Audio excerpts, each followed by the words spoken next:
Isa ka rin ba sa nagki-crave ng legit na jajangmyeon? Yung tipong kakapanood mo ng K-drama, nainggit ka sa mga kumakain ng jajangmyeon dun. Tapos parang sarap na sarap pa sila habang kinakain 'to.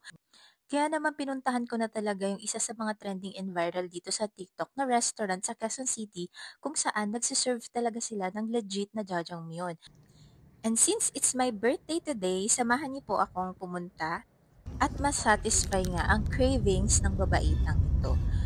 Ito nga pala yung facade ng Junkie Restaurant.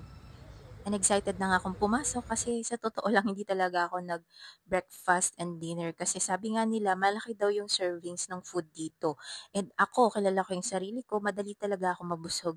And gustong gusto ko talaga na matikman na itong jajangmyeon. Kaya naman, niready ko talaga yung tiyan ko para dito. Ito nga pala yung papasok sa restaurant. Yan. So, dalawang restaurant pala yung nandito, no? Meron ding lahat noodle house, as you can see dun sa gate. And ayan, yun nga pala yung kasama ko, si G. Sinamahan niya ako ngayong birthday ko. At ito yung menu at prices nila. So, yung prices dito nagre-range lang ng from 200 to 1,000 pesos. And sulit naman siya guys kasi napakalaki nga ng servings, hindi ka magsisisi. And sobrang sarap niya lang.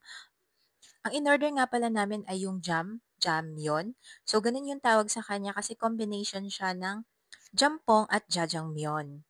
So, itong in-order namin ay nagkakahalagang 400 pesos. Yes, yan yung in-order namin. For today's video, kasama ko nga pala ang aking roomie na si G. And syempre, bago kami mag-start kumain, ay talagang nag-pray muna kami and pinag-pray ako ni G.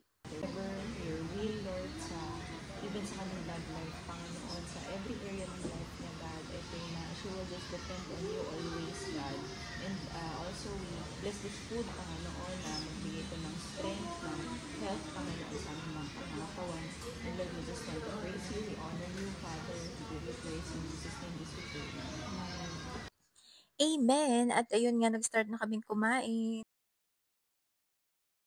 Yung noodles niya, no? Pang mukbang. Kung kailangan tuloy-tuloy kang higop.